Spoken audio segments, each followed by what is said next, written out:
ইফতারি কিংবা বিকেলের নাস্তায় ফুলকপি পাকোড়াটা অসম্ভব মজা লাগে।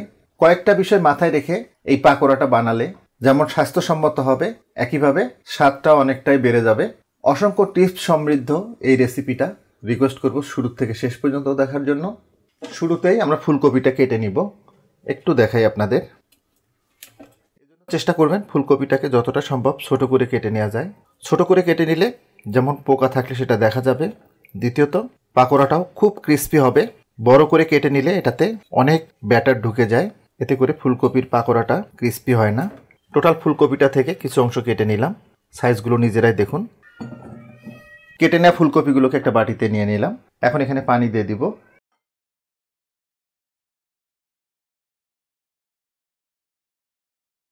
এখন এখানে দিয়ে দেবো 1 চা চামচ লবণ। ফুলকপিগুলোকে লবণ পানিতে 10-15 মিনিট মতো আমরা ভিজিয়ে রাখবো।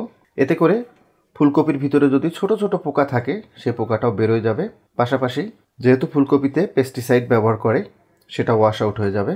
ফুলকপিগুলোকে লবণ পানিতে 10-15 মিনিট ভিজিয়ে রাখি। আর এরই ফাঁকে এর জন্য ব্যাটারটা তৈরি করে নিব।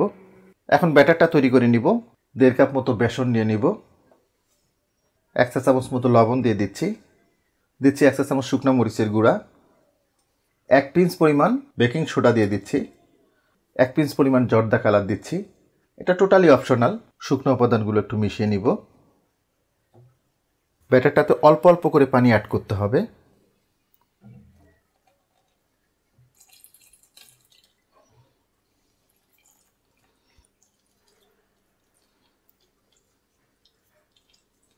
ব্যাটারটা রেডি হয়ে গেছে। এই অবস্থায় কনসিস্টেন্সি কীরকম থাকলো সেটা একটু দেখাই। এভাবে একটা আঙ্গুল ডুবাই দিতে হবে, দেন উঠাই নিতে হবে। দেখুন আঙ্গুলটাতে কোটিং হয়ে গেছে। তো ব্যাটারটাকে আমরা এক সাইডে রেখে দিচ্ছি। তো এরই ফাঁকে ফুলকপিটাকে একটু প্রসেস করে নিই।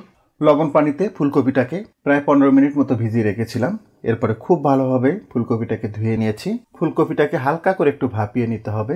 1 চা চামচ মতো লবণ দিয়ে দিব এবং 1 পিঞ্চ পরিমাণ হলুদ। ফুলকপিগুলোকে 10 মিনিট মতো ভাপিয়ে নিব। দেখুন জাস্ট এর কালারটা পরিবর্তন হয়ে আসছে। তো এগুলোকে উঠিয়ে নিব। তবে এই জায়গাটাতে খুবই গুরুত্বপূর্ণ একটা টিপস থাকছে। এই যে ফুলকপিগুলো উঠিয়ে নিলাম, এই ফুলকপিগুলোকে খুব ভালোভাবে পানি ঝরিয়ে নিতে হবে। আদারওয়াইজ এর উপরে যে কোটিংটা সেটা ক্রিস্পি হবে না, নুসনুসে হয়ে যাবে। এখন পাকোড়াটা ভেজে নিব। তেলটা পর্যাপ্ত গরম হয়ে গেছে। পাকোড়াতে যখন ব্যাটারটা লাগাবেন খুব ভালোভাবে ডুবিয়ে নিতে হবে। এরপরে এক্সট্রা যে ব্যাটারটা আছে একটু ঝাঁকিয়ে ফেলে দিতে হবে। যদি এক্সট্রা ব্যাটার থেকে যায় তাহলে কিন্তু পাকোড়াটা ক্রিস্পি হবে না। তো এগুলো হয়ে গেছে, উঠিয়ে নেব। দেখুন কত চমৎকার গোল্ডেন কালার চলে আসছে। দেখুন কতটা স্মুথ। তো এগুলো হয়ে গেছে। দেখুন কতটা লোভনীয় হয়েছে। এইবার দেখুন লুকটা। এর লুকটা দেখে বুঝতেছেন এই পাকোড়াটা কতটা স্বাদের হবে। একটু দেখাই। আর ইনসাইডটা কেমন হলো সেটা একটু দেখাই। কতটা ক্রিস্পি দেখুন। আলহামদুলিল্লাহ অনেক স্বাদের হয়েছে। এই রমজানে ইফতারিতে এভাবে পাকোড়া বানাবেন, নিরাশ হবেন না ইনশাল্লাহ।